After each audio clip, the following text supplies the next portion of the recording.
আপেক্ষিক বেগটা কি বলছে, দুটো সচল বস্তু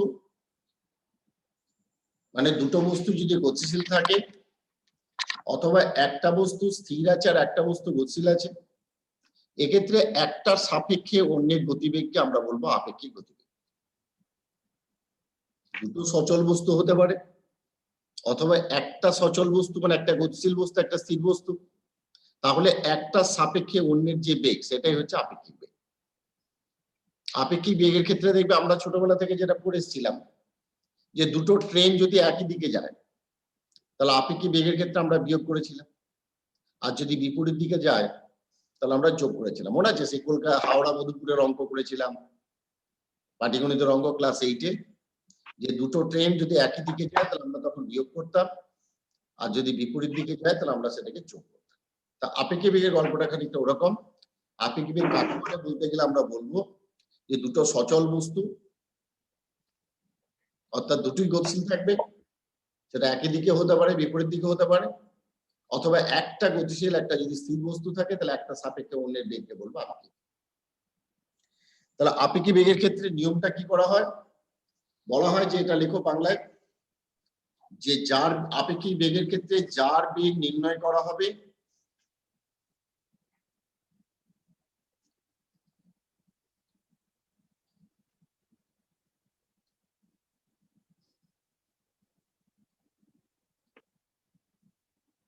তাকে স্থির রাখতে হবে। আপেক্ষিক বেগের ক্ষেত্রে যার বেগ নির্ণয় করতে হবে তাকে স্থির রাখতে হবে এবং এর সঙ্গে অন্যের বেগের বিপরীত মান যোগ করতে হবে। অন্যের বেগের বিপরীত মান যোগ করতে হবে।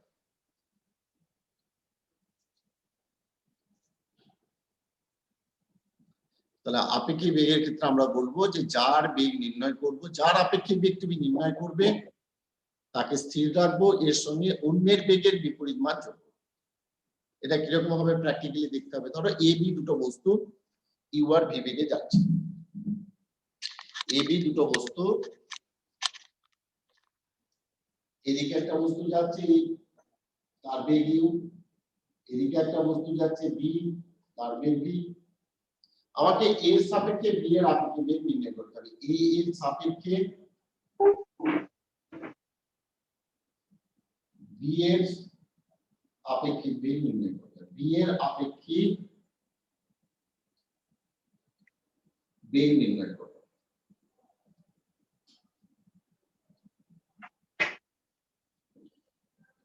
এই মিল করে রাখবো।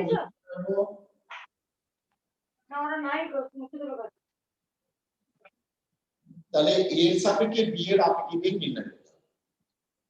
তাহলে সেক্ষেত্রে আমি বললাম যে সেক্ষেত্রে কি হবে, কার বেগ নির্ণয় করছি, বি এর বেগ, তখন আমি লিখবো বি এর বেগ প্লাস এর বেগের বিপরীত মান।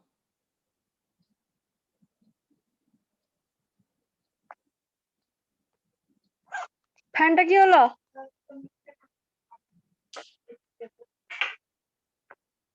ফ্যানটা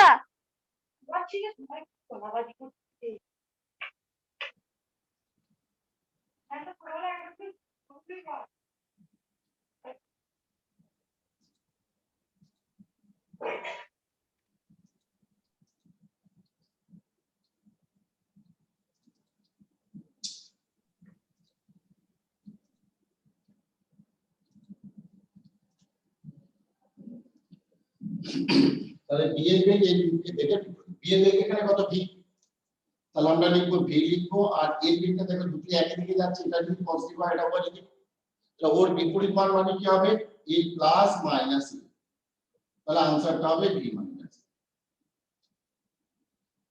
তাহলে তুমি যখন এর সাপেক্ষে বি এর আপেক্ষিক বেগ নির্ণয় করছো তখন তোমার হবে বি এর বেগ প্লাস এর বেগের বিপরীত মান মানে ভি মাইনাস।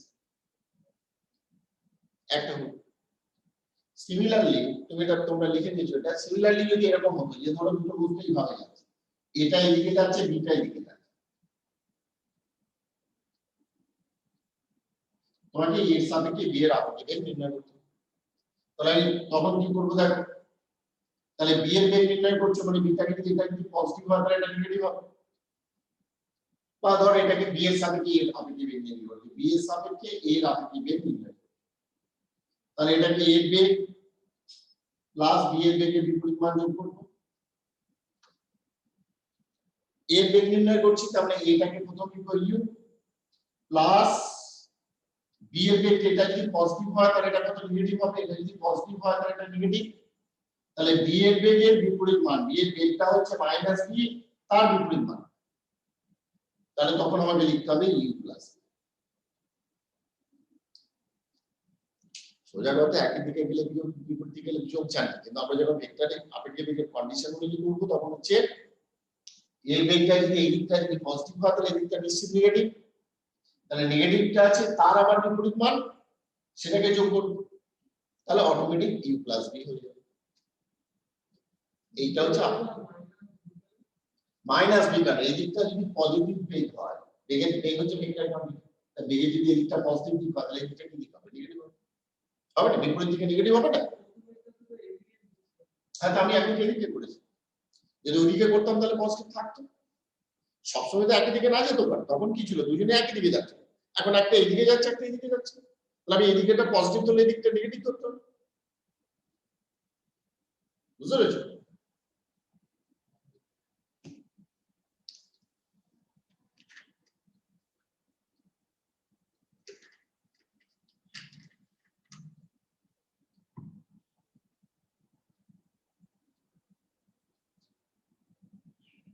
কি ক্লিয়ার হয়েছে দীপন?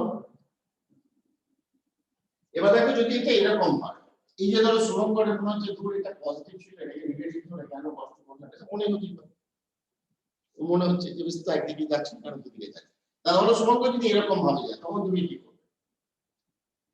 এর মধ্যে থিটা কোণ করেছে, এটা ইউ আছে, এটা ভি আছে, এটা এ আছে, এটা বি আছে, এটা ও আছে, এটা এ বস্তু এটা বি বস্তু ধরছে, এই যেটা আছে এই বস্তু এটা বি বস্তু। এখানে তোমাকে বলেছে যে এই সাপেক্ষে বি এর বেগ নির্ণয় করতে হবে, এর সাপেক্ষে বি এর বেগ। বুঝতে পারে সবসময় একই দিকে আর বিপরীত দিকে থাকবে তার কোনো মানে নেই, বিভিন্ন দিকে হতে পারে। তাহলে যদি এর সাপেক্ষে বি এর বেগ যদি বলে দেয় তাহলে আমাকে কি করতে, রুল কি বলছে, কার বেগ নির্ণয় করছো, বি এর বেগ। আমি বলেছি যার বেগ নির্ণয় করব তাকে স্থির রাখতে হবে এবং এর সঙ্গে অন্যের মানের বিপরীত মান যোগ করতে হবে, এটা সবসময় নীতি মানতে হবে।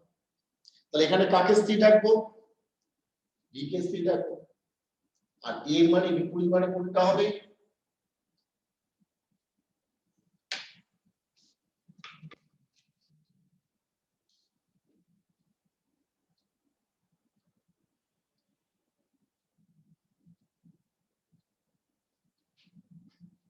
এখানে যতটা হবে এখানে ততটা নিতে হবে।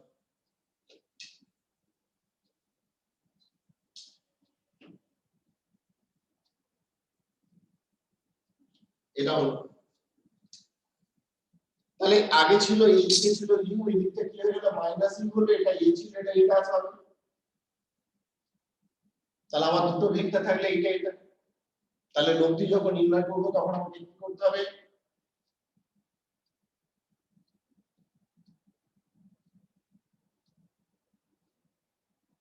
এটা যতটা হবে এখানে ততটা করে তোমাকে সামগ্রিক আনতে হবে। তাহলে এটা ও এ ছিল, এটা ও এ ড্যাশ হলো, এটা বি এটা সি, তাহলে ও সিটা হচ্ছে আর যেটা সেটা লব্ধি, ও সিটা হচ্ছে লব্ধি। তাহলে আমি বলেছি কন্ডিশন অনুযায়ী এর সাপেক্ষে বি এর বেগ নির্ণয় করবো, মানে বি এর সঙ্গে এ এর ভেক্টরের বিপরীত মান যোগ করবো, তাহলে এ ভেক্টর এর বিপরীত মান এটা, তাহলে এটা এটা নিলে কি হলো এটা হলো, ঠিক আছে?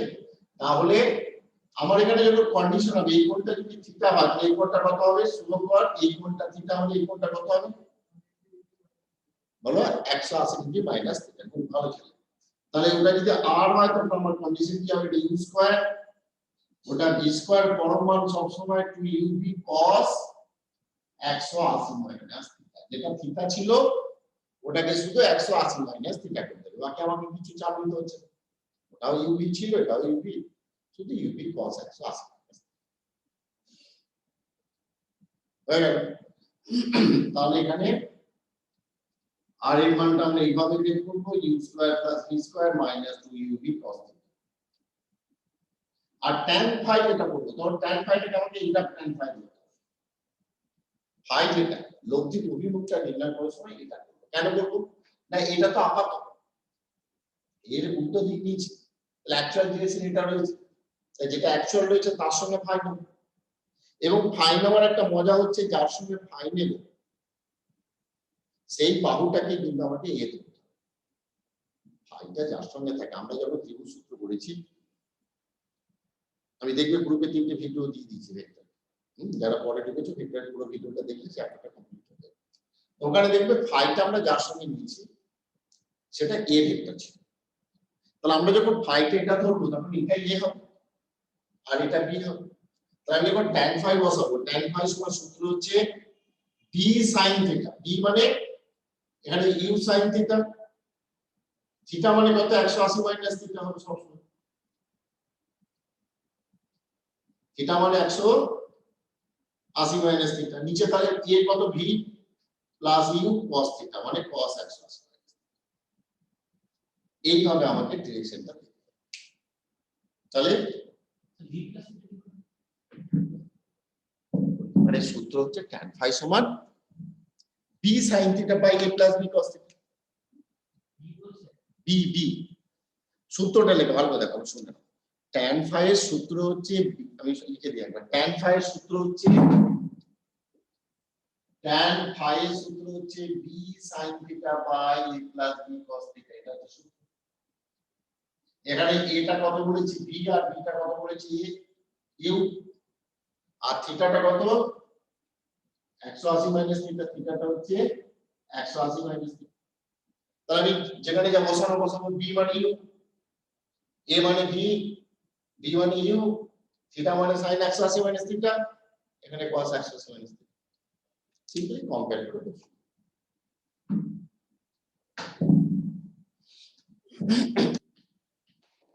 তাহলে আপেক্ষিক বেগের ক্ষেত্রে এটা একটা কন্ডিশন থাকে।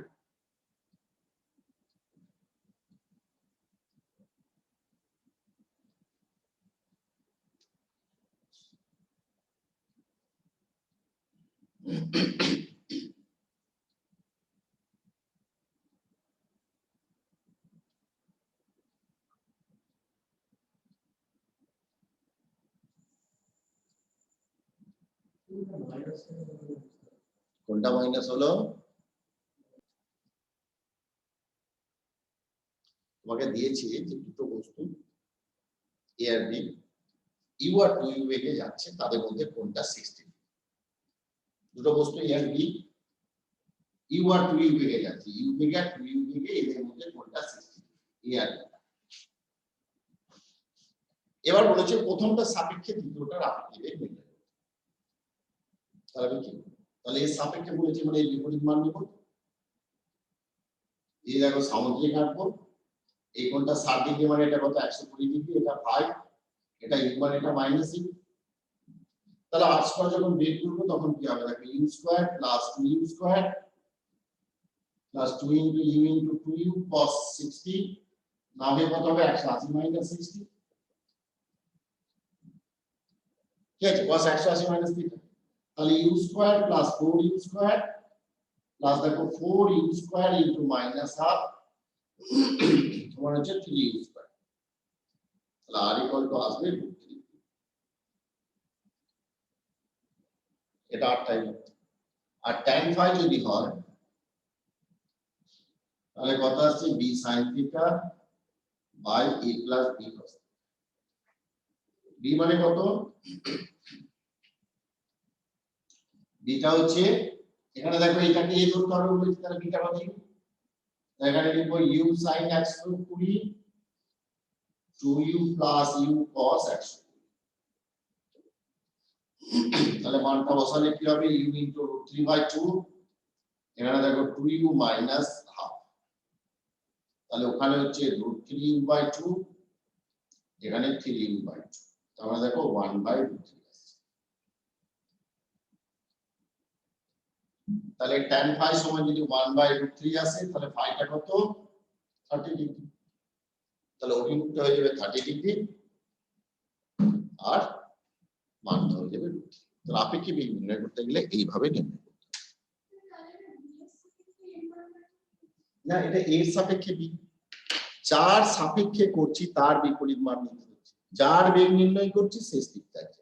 আমি যদি বলি অরিত্রার রেসপেক্টে বিদিশা, তাহলে বিদিশা স্থির থাকবে, অরিত্রাকে উল্টো করবে, ঠিক আছে। যদি এর সাপেক্ষে বি, বি ফিক্স থাকবে, এটা উল্টো, বি এর সাপেক্ষে এ, এটা ফিক্স থাকবে, বিটা। আমি একদম বাংলায় লিখে দিয়েছি, যার আপেক্ষিক বেগ নির্ণয় করতে হবে তাকে স্থির রাখতে হবে এবং এর সঙ্গে অন্যের বিপরীত মান যোগ করতে হবে।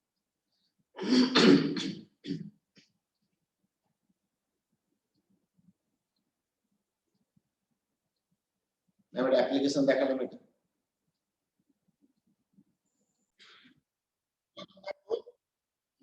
কোন ব্যক্তি ধরো এইভাবে যাচ্ছে আর বৃষ্টি উপর থেকে এভাবে পড়ছে, এটা হচ্ছে ব্যক্তির বেগ, আর এটা হচ্ছে বৃষ্টির প্রকৃত বেগ।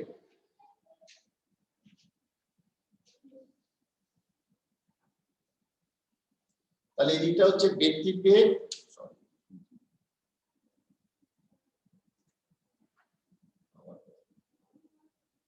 তাহলে এটা ব্যক্তির বেগ, এটা বৃষ্টির বেগ। আমাকে কি করতে হবে, ব্যক্তির সাপেক্ষে বৃষ্টির আপেক্ষিক বেগ নির্ণয় করতে হবে। তাহলে কার বেগ নির্ণয় করছি, বৃষ্টির বেগ, ওটাকে তাহলে ফিক্স রাখবো, আর ব্যক্তির বেগের অপোজিট মান নেব। তাহলে এর অপোজিট মান কত হবে, এটা ধরো এইটুকু নিলাম, তাহলে এর অপোজিট মান কত হবে, এতটা হবে। এগুলো ডট ডট ডট থাকবে। দিয়ে আমাকে এইটার এটার মধ্যে লব্ধি করতে হবে, তাহলে সামুদ্রিক বেগে আমাকে এটা কর্ণ করতে হবে। এটা তাহলে হচ্ছে, এটা যেটা হচ্ছে সেটা হচ্ছে বৃষ্টির আপাত বেগ।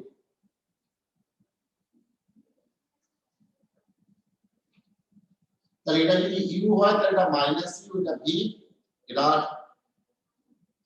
তাহলে আর স্কয়ার সমান কিভাবে লিখবে, u square plus b square, এটা 90 ডিগ্রি অ্যাঙ্গেল আছে, এই দুটোর মধ্যে কোনটা 90 ডিগ্রি, তাহলে আর ইকুয়াল টু সিম্পল বেরোবে √ইউ স্কয়ার প্লাস বি স্কয়ার, আর tan phi যদি এটা বের করো তাহলে tan phi সমান আসবে ইউ পাই।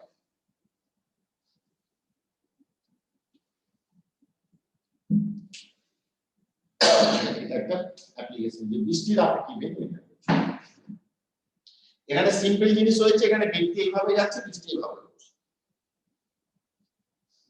তাহলে কি দেখবে, যখন আমরা সাইকেলে করে যাই দিকে, যখন বৃষ্টি পড়ে তখন আমাকে ছাতাটাকে একটা অ্যাঙ্গেল করে নিতে হবে, এবং কতটা অ্যাঙ্গেল করে নেব সেটা ডিপেন্ড করবে, বৃষ্টি তো সোজাসুজি পড়ছে, আমার ভেলোসিটিটা কত, তার দুটোর উপর, একটা বৃষ্টির ভেলোসিটি আর একটা আমার ভেলোসিটি, এই দুটোর উপর ডিপেন্ড করে আমার tan phi টা। আমার বেগ যত বেশি হবে phi এর অ্যাঙ্গেলটা তত বেশি। লব্ধিটা হচ্ছে বৃষ্টির আপাত বেগটা, তোমার আপাত বৃষ্টি পড়ছে এই দিকে, তুমি দাঁড়িয়ে থাকলে দেখছো, আমি দেখছি যে বৃষ্টি উপর থেকে পড়ছে, কিন্তু আমি গতিশীল হচ্ছে, তখন দেখবে বৃষ্টি উপর থেকে পড়ছে না, তখন মনে হবে অ্যাঙ্গেল করে পড়ছে। ওই যে যেটা মনে হচ্ছে তোমার কাছে এসে যেটা আসছে সেটাই হচ্ছে লব্ধি।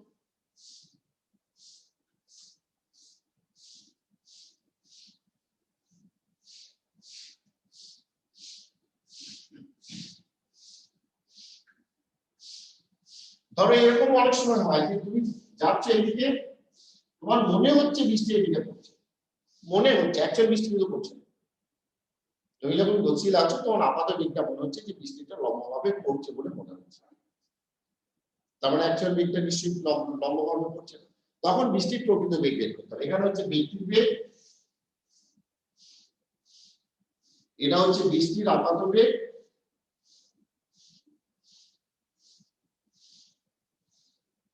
মানে বৃষ্টির প্রকৃত বেগটা পাবো।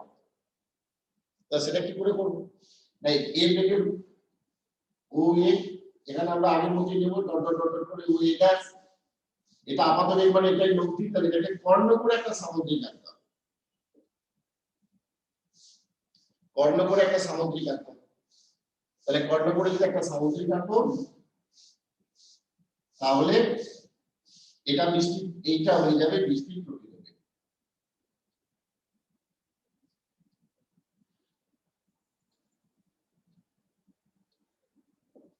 তাহলে এটা ও, এটা সি, এটা বি,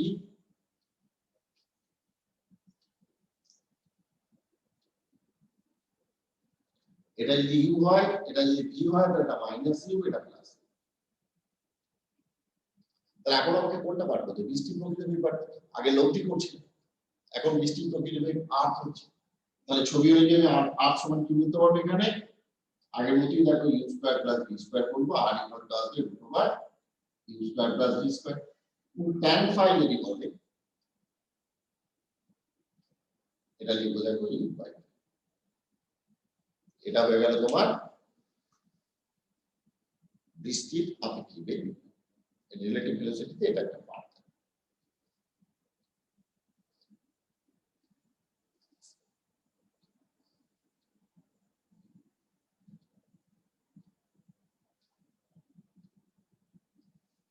আরেকটা ব্যাপার থাকে আমাদের যেটা করতে হয়, আপেক্ষিক বেগের কনসেপ্টটি নদী পার। দেখবে যখন আমরা নৌকা করে যাই তখন স্রোত বইছে, আমরা ধরো এদিক থেকে এদিকে তোমার স্রোত বইছে, তুমি এখান থেকে সোজা উল্টো পারে যেতে চাইছো, তুমি এভাবে যেতে চাইছো, ধরো যে এদিকে স্রোতটা যাচ্ছে, তুমি কি করবে? এইভাবে সোজাসুজি ও থেকে বিতে যেতে চাইছো। তা তুমি যদি সোজা এদিকে যাও, তাহলে কিন্তু নৌকা স্রোত তোমাকে কি করবে? এদিকে তোমাকে ঠেলে নিয়ে যাবে, তুমি এই জায়গায় যাবে এখানে। তা তুমি যদি এক্স্যাক্টলি বিন্দুতে পৌঁছাতে চাও, তাহলে স্রোতের উপর বেগের উপর ডিপেন্ড করে তোমাকে বেগটা করতে হবে নির্দিষ্ট, এবং অ্যাঙ্গেলটা তীরের সঙ্গে তোমার যে অ্যাঙ্গেলটা, সেই অ্যাঙ্গেলটা ফিক্স করতে হবে, তবে তুমি এক্স্যাক্টলি ওখানে পৌঁছাতে পারবে।